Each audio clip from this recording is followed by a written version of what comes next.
Good evening and welcome to the Alfa Romeo Museum for this backstage.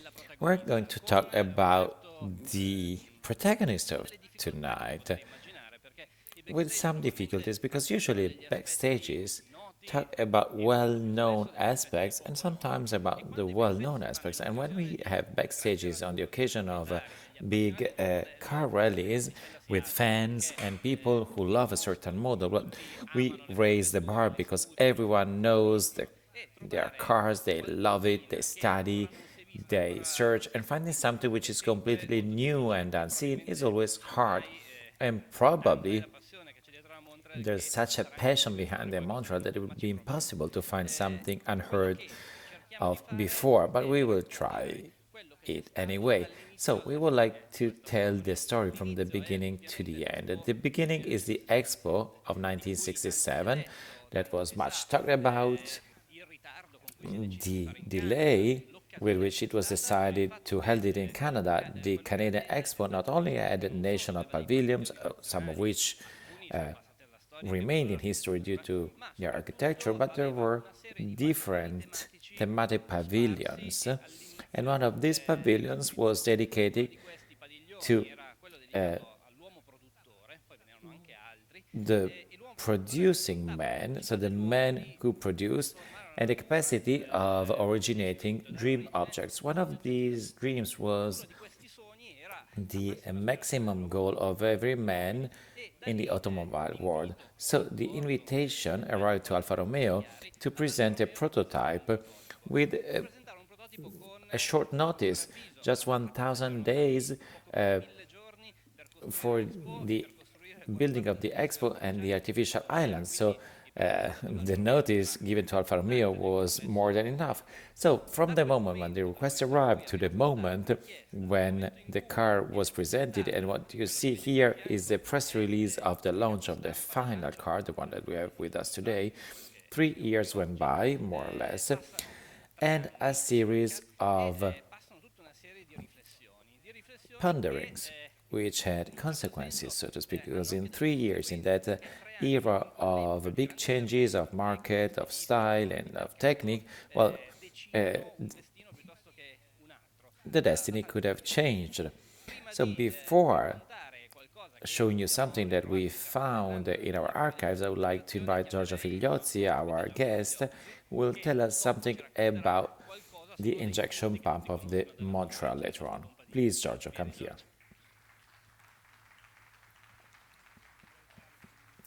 I'd like to thank, first of all, Ardizio because he invited me, and I was very happy to come here. I wish you a great evening.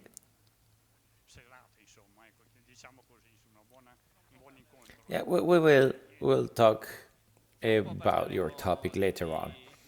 Let's start from the beginning. The beginning is the occasion. The occasion is the expo, but in reality, the expo was a pretext because Alfa Romeo was talking about this car before this.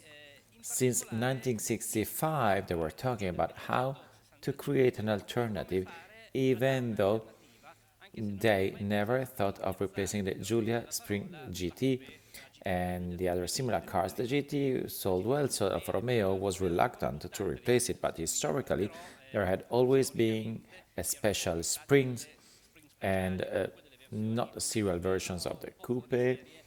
So they started a project where Bertone was responsible of developing one or more proposals. One of these proposals was a Spring Speciale from 65, which is also present here at the museum and which has a close kinship to the Montreal, more than we could think. The other one was a prototype that had not even a name. It was a second style proposal, which at one point started to be called Montreal when in 1966 this occasion for the Canadian Expo came into being. So for some time the prototypes were two proposals. When the company decided to bring one of them to Canada, a communication arrived saying that the SS It could be the Spring Speciale or the Studio and the Montra. Well, these two cars had to have two separate ways. And one of the two not only had a practical need of thinking of a future product, but also a launch day, which is April 1967, because that car would have to be presented in Montreal. So they started to work on the second car, not on the first one, which was little by little abandoned. But in the beginning, there was an obstacle, a big obstacle. Well, you have to imagine that everything was covered by secrets. The expo would have opened after a few months, but there was a direct contact between Alfa Romeo and Bertone. So we have to imagine that Luraghi, in the first place, but all the members of his team, had seen some drawings and models of the future car that would be presented in April some months in advance. And at one point, a problem arises with this letter of Luraghi, which says, "We knew from some journalists that you are working on a car for Lamborghini, a realistic car with an engine and a production program." Bertone at the moment was working almost on demand, so the Marzale was presenting, think about the production with a 4-liter engine, the Espada, and then the images of the Marzal start to get around. They come in the hands of someone who have seen the Montreal sketch, and these people said they are very, very similar. So Luraghi writes to Bertone saying, "I want some explanations," and Bertone, on a beautiful headed letter, which also has a glued logo that only Bertone used in that period, starts to say, "Well, look, there's a mistake. Probably you were mistaken. You've seen the picture, something could have been mistaken because the proportions are different. The Marzale is a completely different car. I'm gonna send you some pictures so you can see that there is no copy or imitation. There can be a single hand because they were drawn by the same person." So Luraghi receives the pictures and it's even more crossed because it says, "Yes, it is true, maybe they're not so similar, but because the Marzali is even more evolved than the one we are working on it, and it's not nice that we arrive in Canada with a car that could represent the maximum dream of today's man with something that is more classical than the Lamborghini. So I need clarifications." And then there is a dialogue, a back and forth that I could not show you entirely, but which leaves aside Luraghi, but the lawyer Mazzi and Bertone's lawyer, who say the line is like that, there's no overlapping, and anyway, we had a commitment. So then there's a no turning back point when Bertone says, "I cannot do more than this. What I can guarantee is that I will not betray in any way our agreements." And Luraghi, without losing some nervousness, says, "Okay, I try to believe it, but the reality is that we have commitments. We cannot withdraw the commitments. So in one way or another, we ask you to avoid to copy it again and to be rapid, so that this prototype that later on will become two, be ready for the Canadian Expo." And so finally the prototype is built with a very specific agreement. The agreement is that from the beginning Bertone will never be paid, but the cost of the prototypes will be deducted if the car would go in production. Otherwise, the two prototypes would be considered between 10 and 20 million lira, which at the time were not a little money, but absolutely less than the value of an order for production. So everything seems to go smooth, but that is not true, because just before the expo, when everything is ready, Bertone does it again. On the Jaguar body, he presents a Piranha, another letter of Luraghi, even more angry, saying, "Okay, with the Lamborghini, we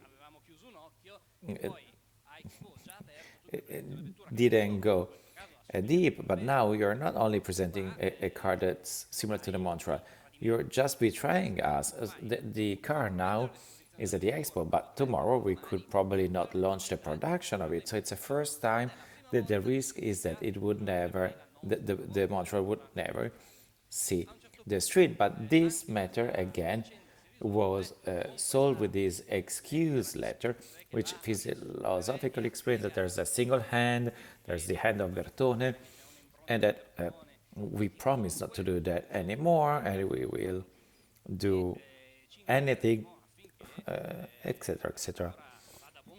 It was a game because we did a piranha in our agreement with the editor, the publisher of a magazine. It will be a single prototype, and no project developed by Alfa Romeo will be given to other builders or automobile developers. And the Alfa Romeo decided it's okay like that. It's November 1967. So uh, on the 29th, the expo in Canada would come to an end. So these letters talk only about the possibility of the production because the expo was compromised anyway. But some of you might have noticed that on this communication there's a strange name. They no longer talk about Montreal, but Montrealina. And here another story unfolds. A story that has to do with the development of the car for the production. And it is for this reason that the two prototypes start to have a different path. And from Canada, it was from Canada that the two prototypes were not exposed together. So they are both part of the museum collection. But while one was always exhibited at museum, the second one was hidden also because its conditions are bad. But this is part of the history of the prototype, and this has to do with the Montrealina story, because the development doesn't start immediately from the shape of the Montreal that we know, but from the prototype of the Expo. As a matter of fact, the idea initially was different from what we know. The prototype we see was used to develop the other one, but the first models on a one-to-one scale that were presented to the managers differ a little bit from the concept and get closer to the production car. And particularly the first prototype that was presented is the one that you see here.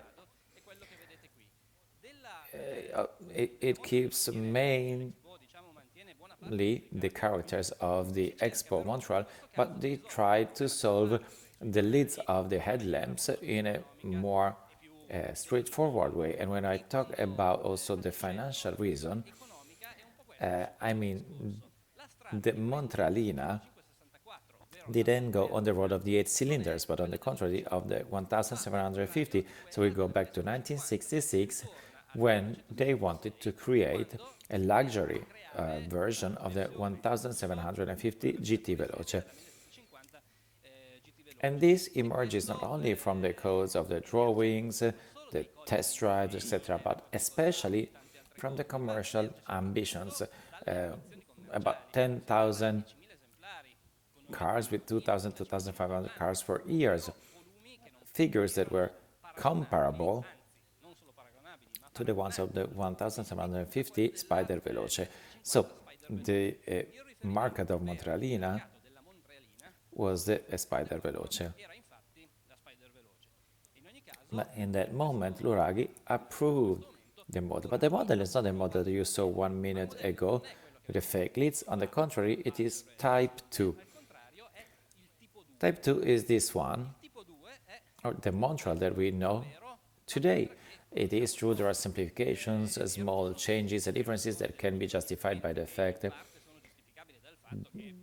that it was not the final production car. The external part is what you've seen. The internal part starts to look more like the production car, but there's a detail that shows the problem. So the front, there's everything apart from the fake air inlet under the hood, because the 1750 engine could fit there. But the Type 2, the car that Ruragi approves for production, and we were at the end of April 1968,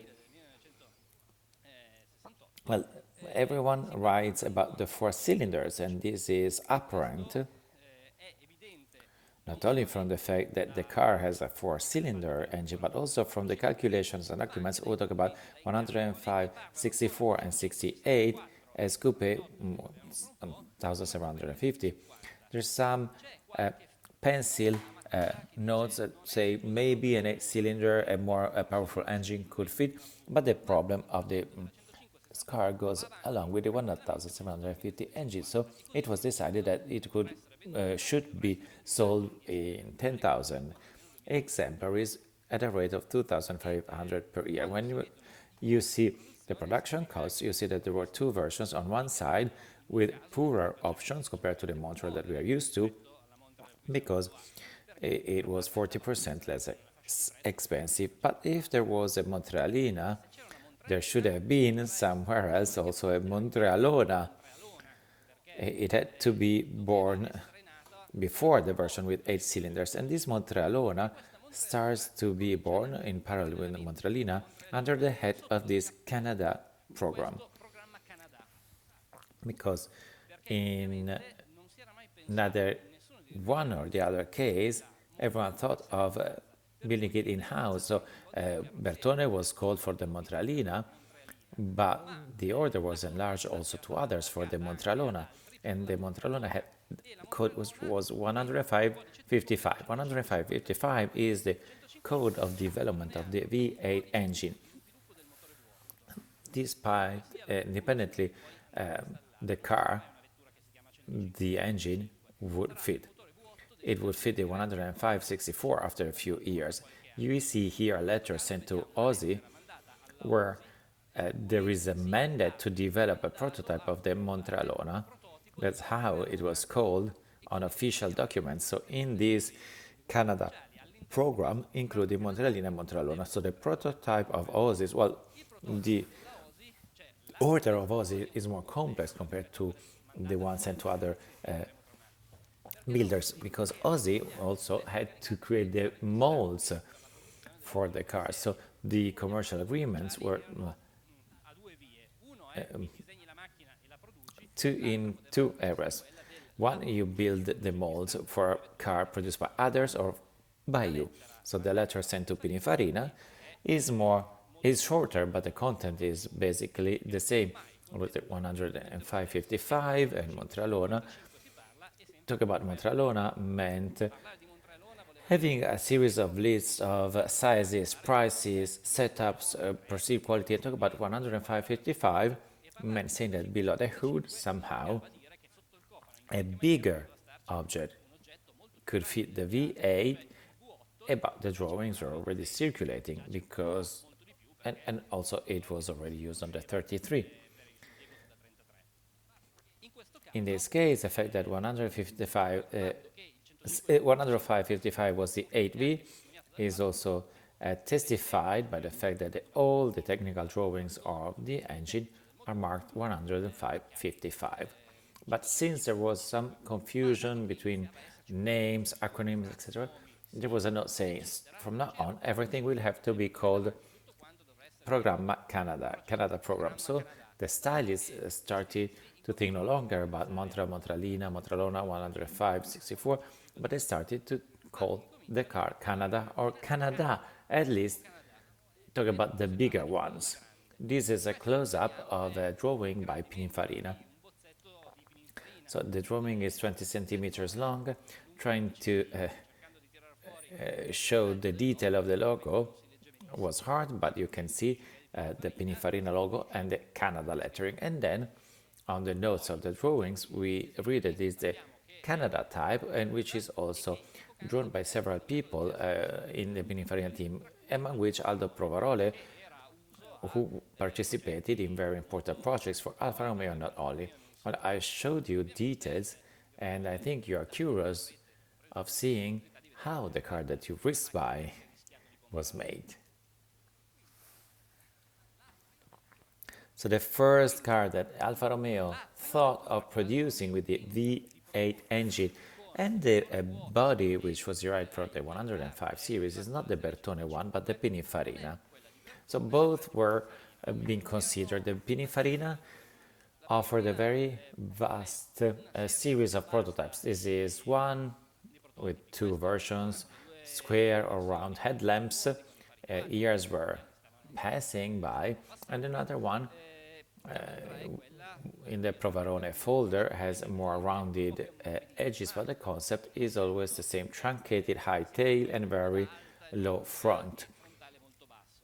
It was very different from the ideas of Bertone at that period. Ozzy and Pininfarina worked on it, Bertone worked on it, which is the only one who presented a car in the end, and also the Alfa Romeo style department also worked on it. And in collaboration with Ozzy, the Alfa Romeo style department proposed some drafts, but they almost immediately stopped, and this hinted at the Scarabeo a little bit and other kinds of cars. So the story goes on until they opted for the third type. So the first type is the Montreal Expo, the one that we have here. The second type was the Montreal that we know as of today with the 1150. The third type is finally the car that we all know, which at the last minute, and we'll see when, had to be modified to mount the V8. And the main difficulty was the height of the engine. So the hood was rounded, and then this was embellished with a fake air inlet. So at this point, we start to talk about a 105/64 car with the V8 engine, and they started to think about the cylinders, that is, V8 engine should have. The first tests were 2.2, but then market research was done, and the average of the category was 2,450. So they started to work on the 2,400 engine. So different proposals arrived, and in the end, as shown in the arrow, it was decided that the engine would be 2,600 with 186 horsepower that could go up to 200. And we know that this was effectively the production. But what happened of what had been done before, the Montrealina and the Montrealona, on which many worked, the projects didn't stop, but they continued because still they needed something smaller, because the GT Veloce was nice, but it was a project from 63, so it needed something new.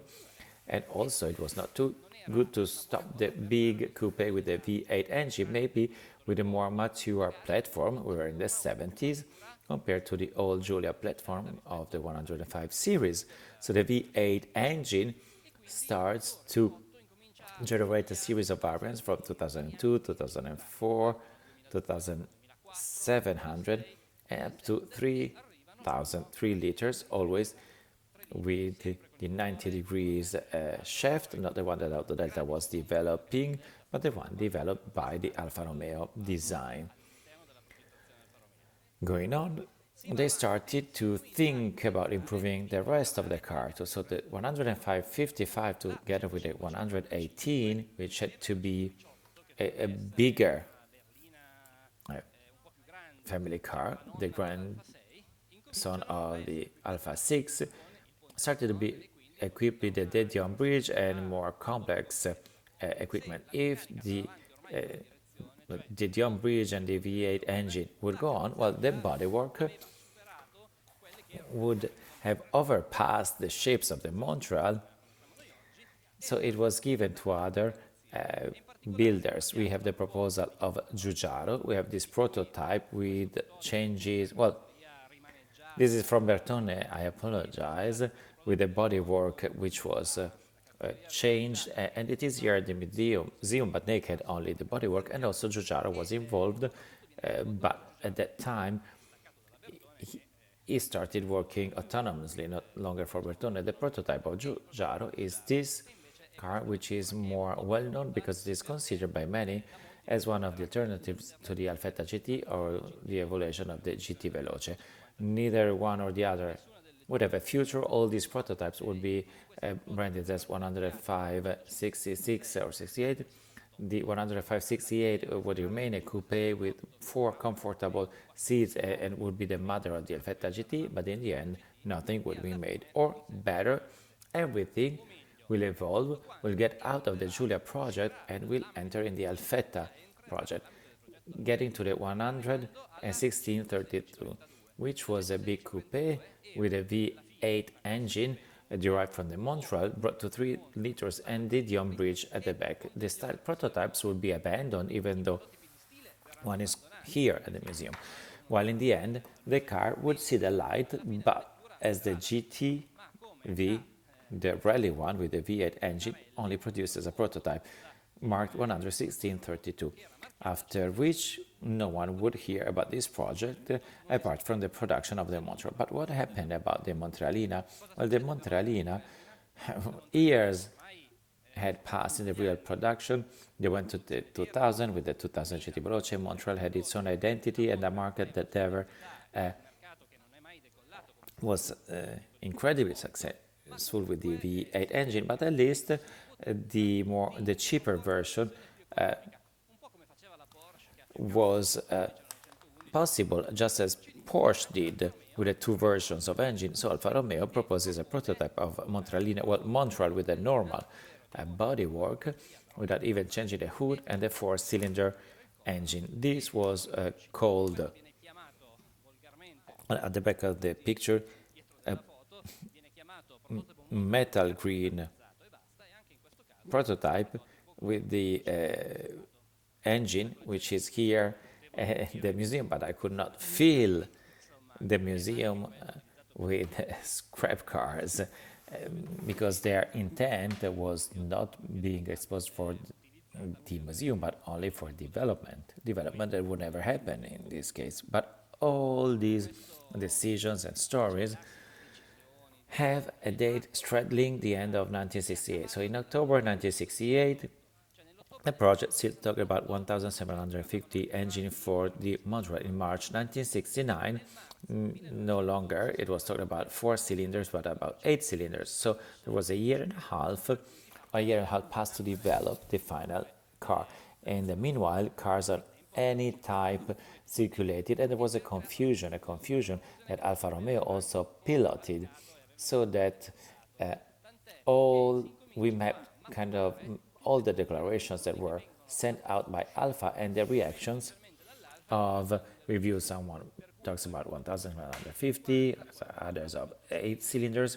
So information is fragmented, and since it was not decided yet, it was better to leave all the doors open. And this decision, I'm telling you, was taken between October 68 and March 69, but we don't know exactly when, because it is a decision that was taken at a lower level compared to what is in the archives. In the archive, there are the decisions of the board of directors, but in those years, they talk for 90% about the Alfa Sud. Alfa Romeo is totally focused on Alfa Sud, and the rest goes on the back one. It was such a huge project that there was no space for distraction, so there was not even a line saying we decided to do the 8 cylinders. The only hint that there is on the minutes of the board of directors concerning the Montreal after 67 is at the beginning of the 1970, when the commercial director says that the Montreal project is surrounded by great optimism, and the first pre-orders for the car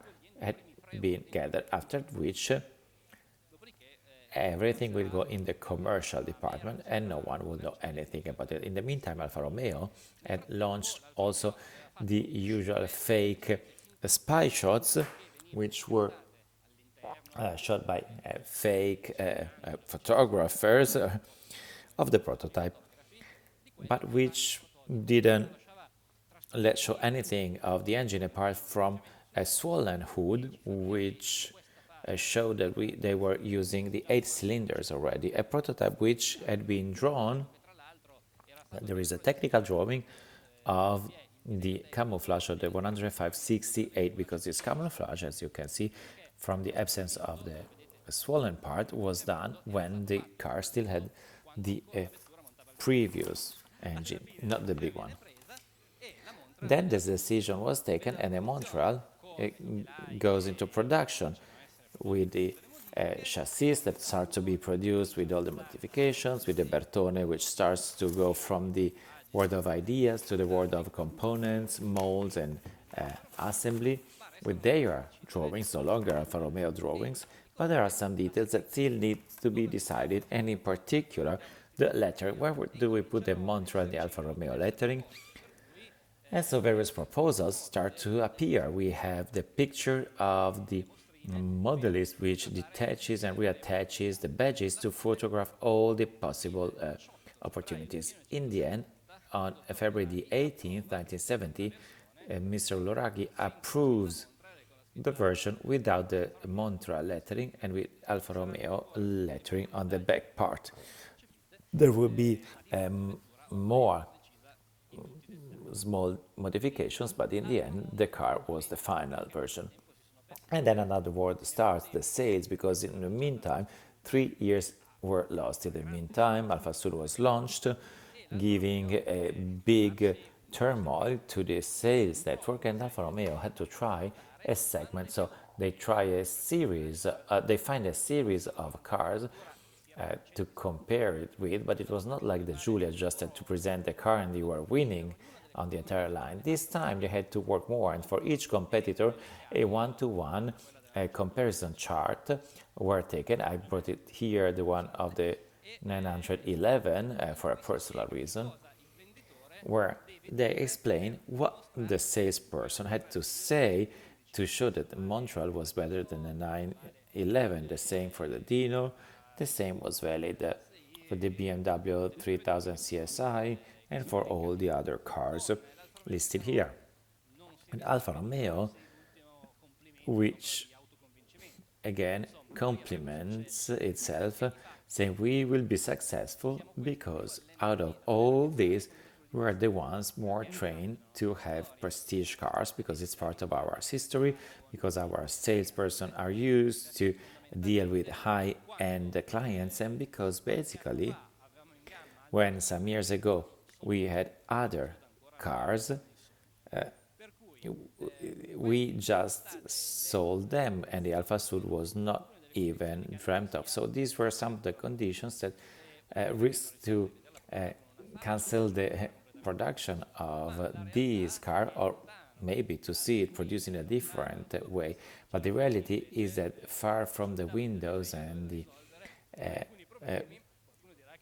magazines, there were people who had to solve a problem in the workshops and on the drawing tables. Giorgio, now I leave you the floor, to you and the people who work with you.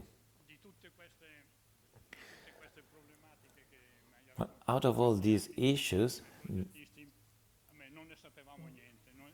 we were the designers. We didn't know anything about this. We were always around the drawing table. We didn't know what was happening around us. And in our office,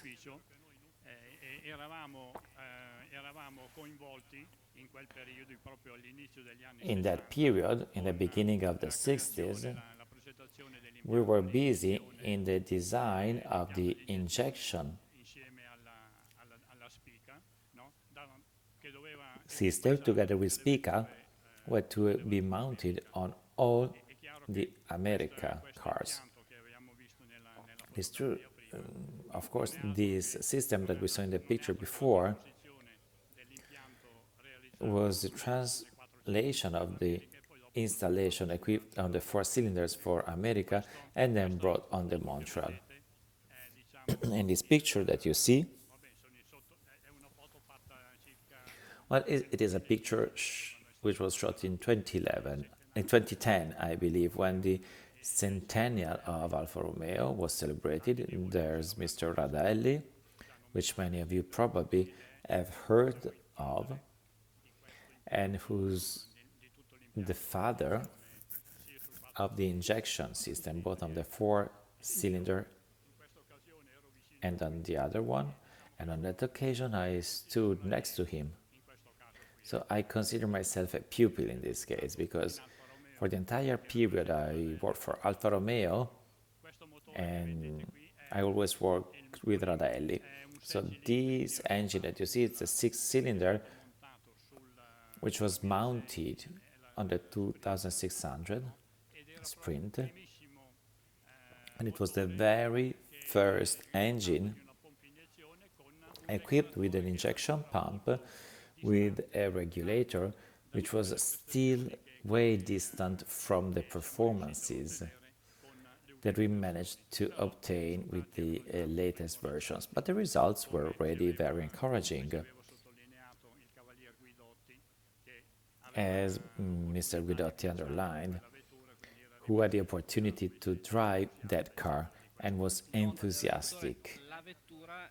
Editor's note, the car is the 2600 Sprint, which is exhibited at the museum, and it was a corporate car of Mr. Guidotti. Yes, it was the car that Mr. Guidotti had together with other cars and that he could drive. So every time he came back on a Monday morning, because usually he had the possibility of using the cars for Saturday and Sunday. Sometimes he came back on the Monday morning and he told us stories, so he was enthusiastic about this car. These are the drawing tables behind which we were hidden. Yes, in this picture, we have to make a step backwards in the first 60s. This office is the office where, I'd say, the mechanical injection system was born. Well, pay attention, when I talk about mechanical injection plant, I only mean the regulator part, while the pump, the complex of the pump was already managed by Spica, because it was a piece which was already produced for trucks. So in this office that you see here, this mountain of technigraphs was still at Portello, and shows the way we worked at the time. If you see in this corner, the back, that person on at the desk is Mr. Radaelli.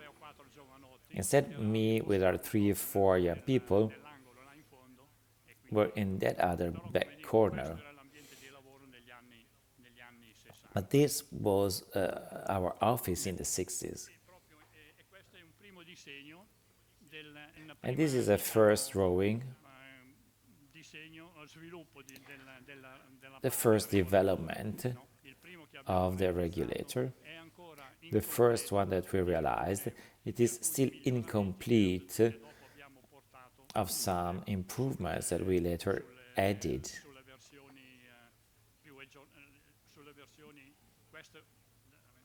On the more updated versions. This was the first edition, so for the cars that had to go to America in 68, 69, 70. Then we did improvements, but this drawing proves that all these details, that are about 70 in this group only, we did everything in that office, and the test of the first components and pieces, I will always remember it, was done in an experimental department, a small one, where there was an old people who always worked on injection pumps, the diesel injection pumps. He had always worked on them. And the first pumps that we had, when we mounted the first sample with this drawing, and then all the others scattered on the table, well, he put all of them together, and he didn't find particular problems. But then I remember that he called us. Well, we went there with our head. At the time it was Radaelli, but also Mr. Gacea, who was the one who steered the project. And we had the satisfaction of receiving the congratulations from this person. He said, congratulations because of these details. Well, I never had problems mounting these details together, but I can do suggestions. He called those suggestions that later on were useful because his suggestions aimed at better improving the assembling actions. He was a specialist on that, but we were not. We didn't have his skill acquired over time, so the expertise. Now, this drawing that we just saw, what you see, there's many notes. With this drawing, I remember, well, I have to underline first, that the first version didn't have many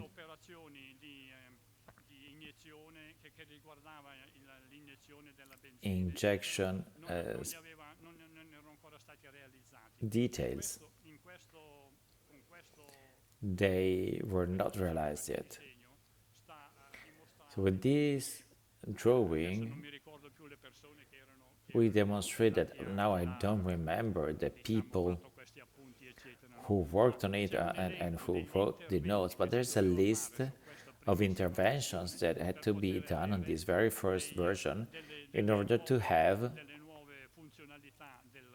new features for the system,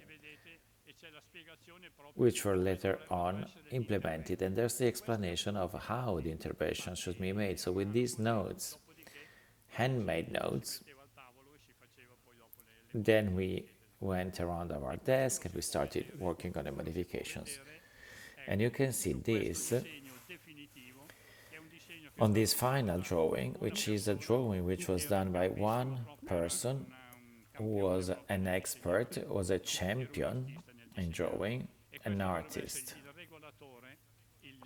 And this should be the regulator, the pump and the regulator in full, as in the last version. This is the pump of the 4-cylinder, but it is the same thing if we talk about with other 4-cylinder pump. There's no difference. In this drawing, which had to be a sort of a masterpiece, in every section it would have been possible to see the different features of the regulator in the different stages of functioning of the engine, when it was cold, when it was hot, etc., etc. So on this drawing, all these positions were represented. Unfortunately, we have just a few copies of this drawing, and it's not in the drawing because it's not a drawing archive. We have some copies only. So this other drawing is the component, the group which was destined to the Montreal. So the variant compared to the other one is only the fact that there's a support for the entire group because it was heavier. It had to be fixed in a V, so the fixing was very different from the other parts. And then other variants of this regulator and this pump had just been made to try and avoid some volumes that the previous version had. So we had to modify in order not to interfere with the other particulars in the engine department. So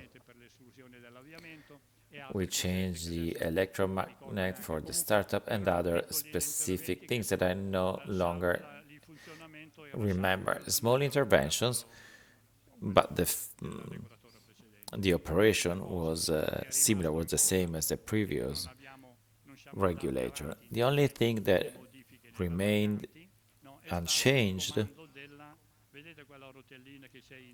was you see at the top there's a round piece is the summer winter device, so a small setting on the regulator according to the external temperature. So either too hot or too cold. And we always kept this device because unfortunately we didn't do the next improvement step that we had already done on the America version, because on the America versions we took this device away because on the cars we put a device, the check of the suction air is there and was done automatically. So there was a device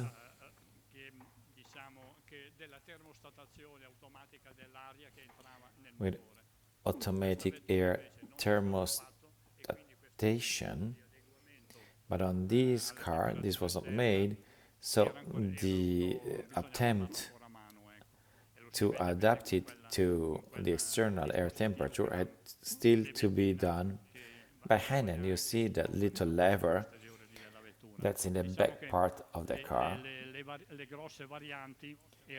So the big variants were these ones mainly. What problems?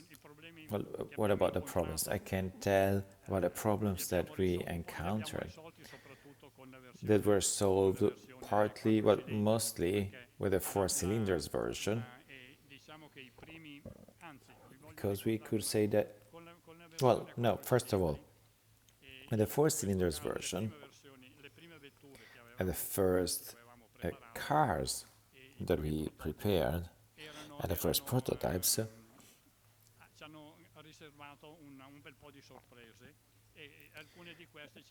well, made us a lot of surprises.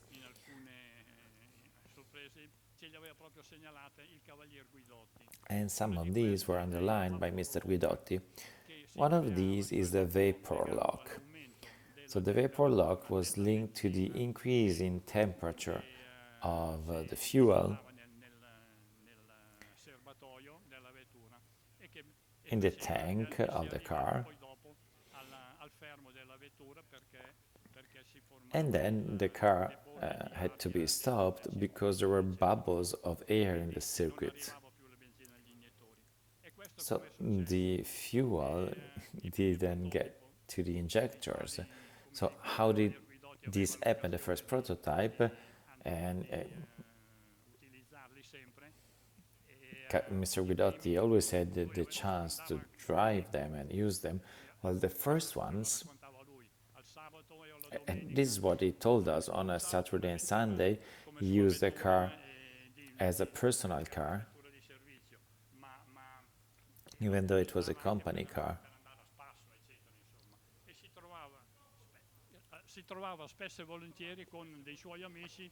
And oftentimes he gathered with his friends on the hills of Lake Garda or Como, I don't know. When he went up those curbs, he said, I tested the car, and then we stopped at the top making maybe an aperitif. So after the 10 minutes, 15 minutes, he restarted the car and the car wouldn't start. So it was like a disappointment in front of his friends, and he said, yes, this is a prototype, etc. So a couple of times he went to us on a Monday telling us that he had this bad experience. So from that moment on, we had to focus on this issue. We solved it, and let's say that the Montreal didn't suffer from this because we already solved it on the 4 cylinders car. But to get to this, we had firstly to take a 4 cylinder car fill it with thermocouples measuring the temperatures in the different parts of the fuel system from the tank, the pipes, the engine, and look where there was this exchange of heat to the fuel. So I have to say that this injection system has a pump in the fuel which sends fuel in the tank which sends fuel to the Spica pump. So the pump worked around 100-120 liters per hour. The consumption of the car with 4 cylinders was around 40, maximum 40 liters per hour. From Montreal, could have been 55, 60. So all the fuel that was left after going in the engine, getting through the pump, etc., went back once again to the reservoir, to the tank. And since the tank, it got heated, because this pump was next to the engine, a lot of fuel went back to the tank and the temperature increased. At a certain point, I don't know at what temperature, I think around 60 degrees, in the pipes, these vapor logs started to form.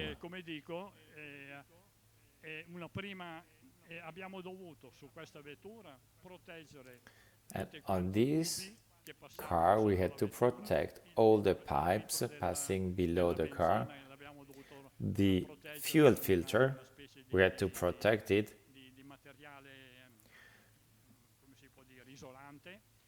with a sort of insulating material.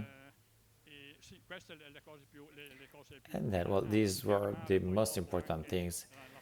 And then also to screen the part between the exhaust and the tank, etc., to sell cars in America, because otherwise it would have been very hard. And then we also had a pump, an electric pump, which suctioned the engine in the tank. It was a mechanical pump from Spica, which, to be honest, was not great. It was a very simple pump with very low volume output, and after a few years, I think a couple of years, with that pump and those settings, we passed to the Bosch pump, and the Bosch pump was also mounted on the Montreal, and we had to rethink the system in order to avoid for this problem. It was a big problem. Are there things that we learned from this design? Well, is that we knew, well, we did several details by using a system with very complex details, with a spatial cam, with a very complicated outline. We used the microfusion, the Italian microfusion process, and this is a process which allows to realize very complicated details that, if realized only through a tool held by an artisan, would take too much time. In this case, the piece is worked through microfusion, so there were components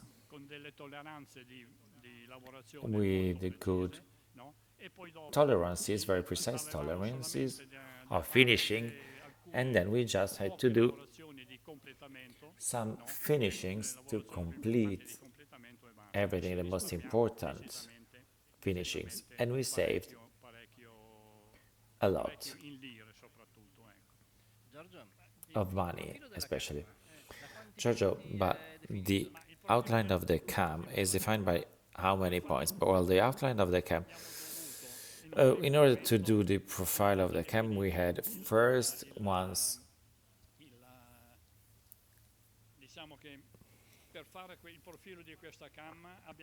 it was devised, but first we had a bronze model for Italian microfusion. I'm talking about the model for the microfusion.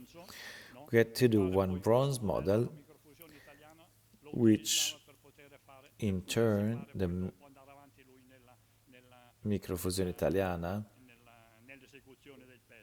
used for the execution of the piece. So this profile was realized with 1,400 points. So if you take this part, you imagine a piece of bronze on the car. We gave the worker a table with 1,400 points corresponding to the revolutions of the engine and then the revolution of the opening at a butterfly angle. And we gave a value, a lifting value of this profile corresponding to the cubic millimeters that we have to calculate and that the engine required. So out of these 1,400 points, well, let's say that this person was an employee who was doing this on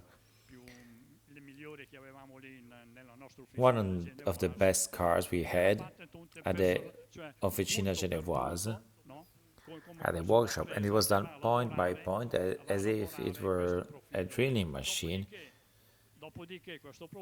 working the profile, after which the profile was connected by hand until we had on that bronze part a profile like this one. And out of these 1,400 points, let's say that in the testing hall, well, we did about 250 or 300 points, reference points, I mean. We did all these reference points corresponding then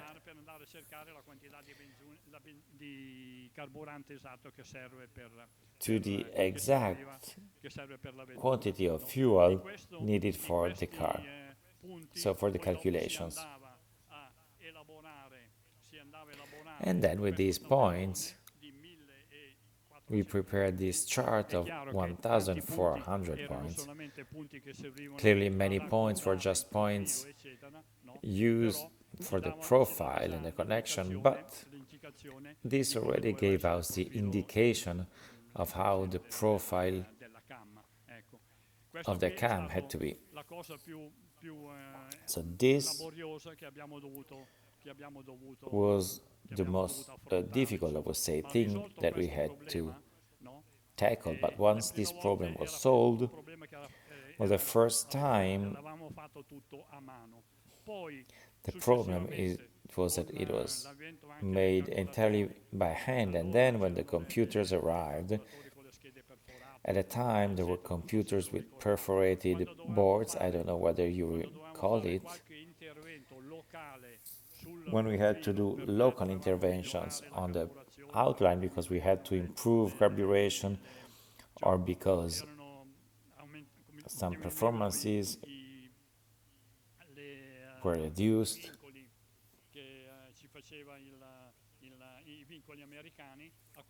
or maybe there were less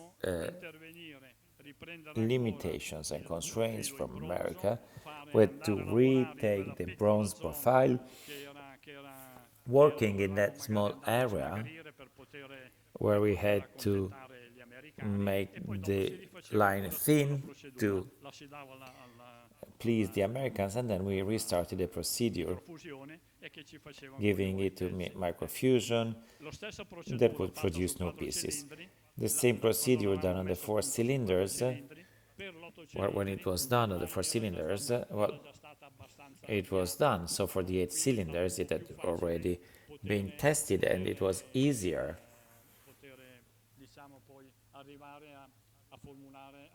to then draw the cam, even though different.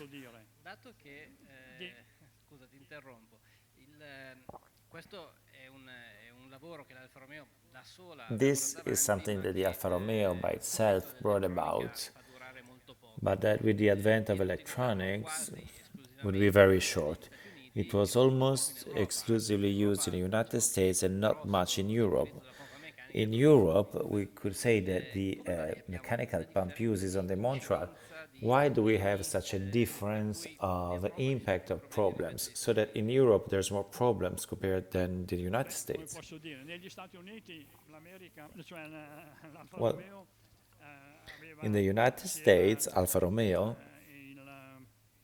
sapeva, già knew, dal or well, it 1966, knew from quando, non 1966. so quando il presidente, adesso non so che presidente c'era, I don't remember who firmato was the la president legge at the time, che but when the president dagli signed the anni law 70 in avanti tutte le that vetture che saying that from the spendevano 2 euro 17 sotto strada onwards, a from the questa 70s legge onwards, all the cars sold had to comply eccetera. E quindi noi già da quegli with anni the emission control, etc. So in those years abbiamo already, scelto la strada we dell'iniezione. had È chiaro che chosen the injection abbiamo dovuto anche, in previsione poi del path. mercato It is true che that in doveva view of the market that durare per had una decina di anni, tant'è vero che to siamo andati last for dal Model Y a 69, dozen credo, years, fino that's all'81-82, why we went e from anche 69 poi to ne abbiamo vendute pochissime di 81, vetture, 82, ecco. but in Però those ci sono years we stati degli sold very anni few che cars. di vetture ne Anyway, there were vendevamo anche years parecchie. when we È chiaro sold che a lot of cars, bisognava attrezzare but clearly we had to equip i dealer, in quelli America che, the esatto, dealers, quantomeno di attrezzarli e e istruirli at least proprio equip them, almeno train sugli them, interventi più importanti che bisognava at least on the most fare important sulle vetture. interventions Tant'è vero che è stato on the car. mandato una persona, un pompista che era So qui, one person was sent, da an noi. expert in Credo che sia pumps that stato worked with mandato in us. America, c'è I stato think un it was paio di sent to anni, se non mi America. sbaglio, per He andare a spent there a couple of indottrinare years e to go and insegnare, teach, insomma, a mettere le mani su questo, ecco. E poi c'erano anche, avevamo anche attrezzato proprio il banco prova and then we la also cavatura equipped delle a pompe, eccetera. Non so se c'erano un paio di test postazioni, bench no? for the Dove erano calibration of proprio the attrezzati pumps. per There were a fare tutti couple questi of interventi. In, desks that were equipped to do this. In Europa è stato un po' qui in snobbato. Europa, cioè in Italia In questo Europe, problema it non c'era was ancora. kind of ignored. Yes, in Avevamo Italy, le this problem Montreal was e not l'Alfa in there questo yet. caso We had the qui forse Montreals and the pensava Alpha. In this 3700, case, 400 maybe vetture così, thinking forse pensava about 3,700, di, 4,000 cars, maybe accontentarsi, forse una it was PEC diciamo, thinking di accontentarsi that they solamente could get se c'erano dei problemi satisfied, o qualche cosa, sostituire le and, pompe con quelle and if there diesel were e problems to the accontentare pump or lo stesso something, cliente. replacing the Non pumps credo che abbia and fatto making the customer happy una anyway. I grande don't scuola think se non forse qualche grossa concessionaria. they did Questo history non ve lo so dire. È or certo they che, went è to chiaro training che apart certi from a few componenti dealers, che but anche that I don't know. hanno It is dato clear that fastidio some anche components in America, that non also so, il uh, termostato, represented problematic elements. Also in America, for example, the thermostat, la Montreal, well, the non same è che problems were found on the Montreal here.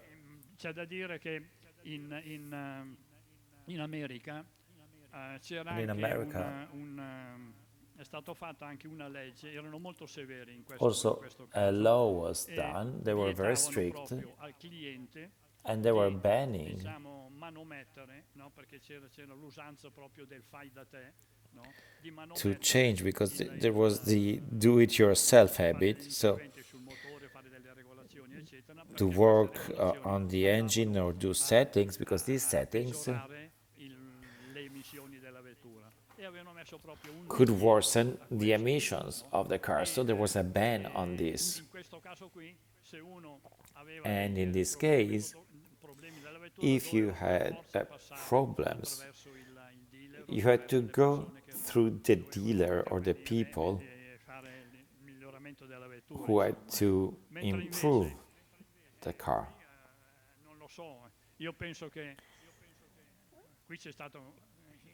Well, c'è di una cosa, in Italia sono state fatte poi dopo I must anche say something. In Italy, forse 1 migliaio di vetture, like sort of 1,000 America cars were produced. They called them America. Maybe these were the erano last come American carrozzerie, cars, avevano tutte le parti americane, mentre which had invece all the come American parts in the bodywork, motorizzazione avevano sì l'iniezione while the engine, meccanica, ma yes, had the mechanical injection, non avevano le marmite catalitiche but they didn't have erano già sulle vetture che avevamo già messo sulle vetture America, no? E the quindi catalysts recuperavamo un pochino di cavalli su queste vetture, le chiamavano cos'erano? and the catalytic converter that were present on the American cars, and they called them Alfette America. So also on these cars, un pochino lamentati well, these problems were there due to this problem of Alfa Romeo, who probably had to pay more attention, some more attention Bene, to these io ti customers. ringrazio per il tuo intervento. But I thank you for your presence and your speech. Molto hai detto, molto dirai dopo vis-à-vis con You've said a lot and you will talk adesso è more il tempo delle domande. Qualcuno one-to-one with ha le our mani audience, and alzate now già da un po'. there's room Avevo for però promesso il questions. primo intervento al Croce. I see Io raised hands, but I had promised to Mr. Croci that he would go first, so I have to leave uno dei the collaudatori microphone dell'Alfa to him. Romeo, He is one of the test drivers of Alfa Romeo who ran a few kilometers on the Montreal prototype. I am the oldest living test driver of Alfa Romeo. Allora, all'Alfa Romeo, perché un chiarimento che vi At posso Alfa Romeo, seguito. Ci sono well, quattro I want to say tipi di something that can be collaudatori. useful. There are four types of test drivers: the experimental test drivers, experimental car, the quality test driver, the series car test driver, and the Ma 4 lavori diversi. branch test driver. So the same category, but four different jobs. I was a test driver for the experimental cars, and when the Montreal Di giorno e notte perché bisogna iniziare a arrived, well, we were told we have to work day and night because con un prototipo. we must sell them rapidly. So with a prototype, which looked like a broken wreck, Il motore della Giulia. because it was bought on the engine and on the bodywork of the Giulia, Allora hanno but it wouldn't go. It wouldn't go. So they changed cilindri progettato da chi the engineer department and they put the Kitty's 8 cylinders and the change of the ZF. So we had to see how it behaved. So dopo appena dopo we went from Milano to Sasso Marconi after Bologna, si arriva al passo della Poretta. and through the Porettana we got to the Porretta Pass. And then in the morning we came back after 600 kilometers, and in the afternoon we repeated it, so 1,200 kilometers in a day. So in 2 months and a half we drove around 56,000 kilometers, and it never created a problem, because the problems came from the carburation with the mechanical injection. Qualche iniettore, So when some semi-injectors were unbalanced at some revolutions, the motors created some vibrations. So bel momento quello che it went okay, but at one moment, what was the grip, the roll hold, because in terms of pitch and roll, non è sportivo it was incredible. It's not a sports è che quando si fanno frenare one, but the worst thing is that when you brake, it's like an emergency brake, and if you are at night, the front goes down, and you see 1 meter in front of you. A French company, the CBE, tutta la fanale all'Alfa Romeo aveva preso that sold all the headlamps to Alfa Romeo, took a Montreal, which I went to collegati bring back in Bobigny, that with some supports connected to the suspension erano sempre had headlamps that, even though the front went down, perché avevano previsto would keep the same trajectory. So the headlamps allowed you to see in front, but this would have never, this was never applied because they thought they were selling 10,000 cars, but they probably sold 2,000 in almost 42 years of Alfa Romeo. qui quando ho comprato il terreno I heard many things. I here when they bought this area, this was a field, and when there were all the unsold cars in Milan, they brought them here, all the Montreal, the unsold Montreal, and they had to uno perché uno aveva marcio le sospensioni, l'altro disassemble 4 cars to make one car for the exhibition because some parts were rotten, so it was even a loss of money. The owners will be happy. No, I know I don't want to disappoint anyone. It's very beautiful to the eye, but the first times it was a disaster with the bookings. We had to work non mandava perché day and night. It was the Bertone who didn't send people because from Turin the car arrived ready here in Milan, le meccaniche. and then we assembled the mechanical parts. La mia modesta opinione non è nata But bene. in my humble opinion, it was not born under a good star.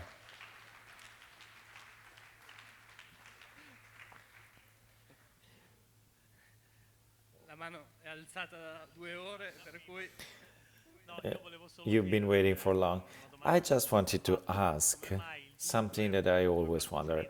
So why between the 4 cylinders 1150 and the 8 cylinder, why the 6 cylinder was never considered, even though it was already present in the range of Alfa Romeo engines, which was mounted on the 2000 2600 Touring or the GT 2000 2006? Why was it never considered?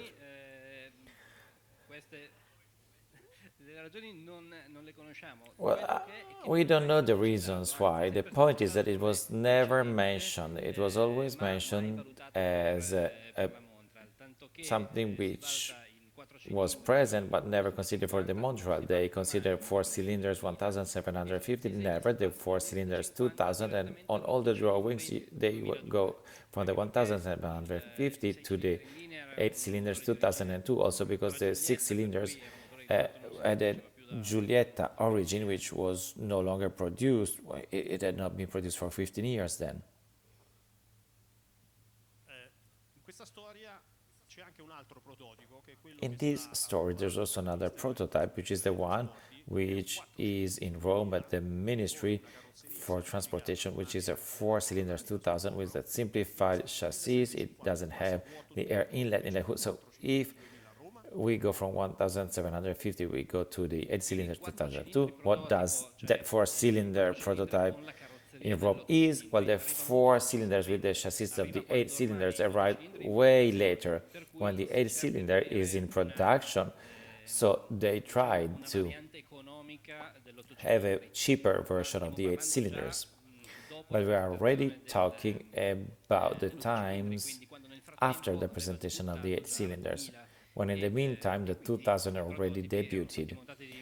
So on the prototypes, engines were mounted that were in the warehouse of the Alfa Romeo, but not designed to be mounted on the Montreal. Other questions? Bravi, Giorgio.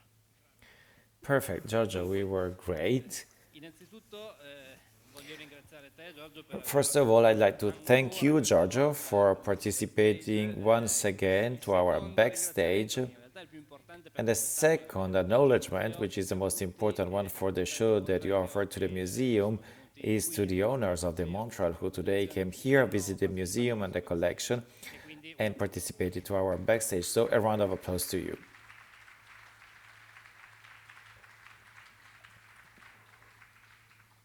ringrazio anche Ivan che si è dato da fare per And I also organizzare thank Ivan, who si è worked prenotato to organize questo this giorno, day, prendendoselo and da he domenica a sabato un anno fa. asked us to move from Sunday to piacere, Saturday, collaborare and he asked us this 1 year ago, but it was a pleasure to collaborate with him because then the day was a success. So Ivan, can you join me on stage?